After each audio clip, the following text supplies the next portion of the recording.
Bonjour! Dans cette vidéo, je vais vous montrer en détail ce qu'il y a de nouveau avec les nouveaux Joy-Con 2 sur la Nintendo Switch 2, ainsi que les différences comparées au Joy-Con 1 sur la Nintendo Switch. 1. Parlons d'abord de la taille et du design. Vous pouvez déjà remarquer la taille que les anciens modèles ont des boutons plus petits, ce que je trouve moins pratique par rapport aux nouveaux. Je veux dire, franchement, j'ai vraiment de très petites mains, mais j'ai quand même du mal avec ces boutons ici. Alors que sur la nouvelle version, je trouve vraiment que c'est beaucoup plus pratique. Maintenant, même un autre point, un autre aspect, ce sont bien sûr les couleurs.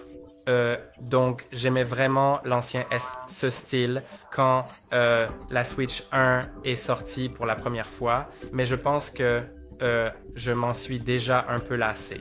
Et j'aime vraiment que le nouveau design propose cette couleur noire avec juste quelques petites touches de couleur par-ci par-là.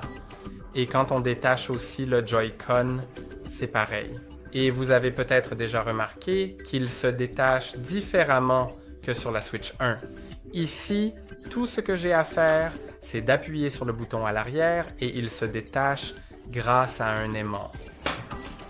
Maintenant, alors, pour parler de l'ancienne version, il fallait le faire glisser vers le haut. Et c'était cool, vraiment, mais pas très pratique. Je veux dire, j'avais souvent du mal à l'attacher, honnêtement. Et aussi, il faut tenir l'écran pour pouvoir le détacher facilement ici. Alors qu'ici, il suffit tout simplement de le clipser. En parlant des Joy-Con, une fois qu'ils sont détachés, eh bien, ils ont un mode souris. Les deux peuvent fonctionner comme une souris. Donc, je vais juste le mettre en mode support ici. Bien sûr, on peut l'utiliser sans le mode support, mais oui, quand je le pose comme ça, maintenant, je peux l'utiliser sans la dragonne, mais c'est quand même beaucoup mieux de mettre la dragonne parce que ça a vraiment du sens comme ça, vous voyez. On peut aussi l'utiliser en mode souris. Vous pouvez voir que ce n'était pas disponible sur l'ancienne version et maintenant ça l'est. Donc c'est génial. Et une autre chose, c'est qu'il y a ce bouton C. C'est un bouton de chat de jeu.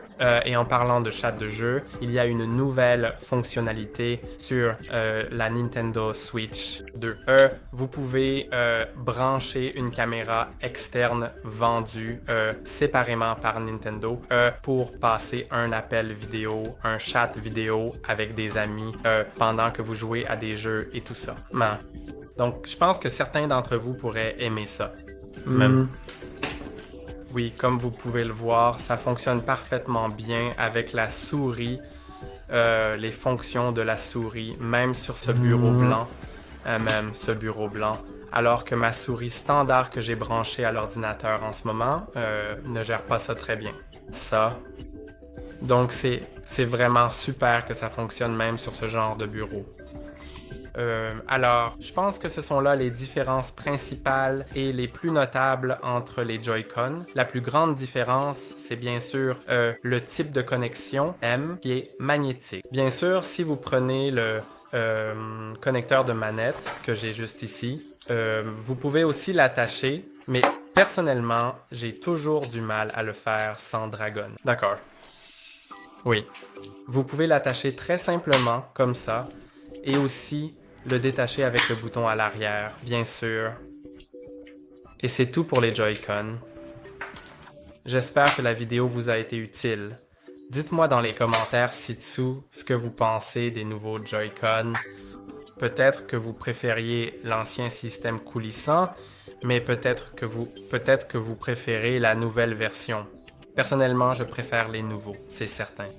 Et c'est tout pour aujourd'hui.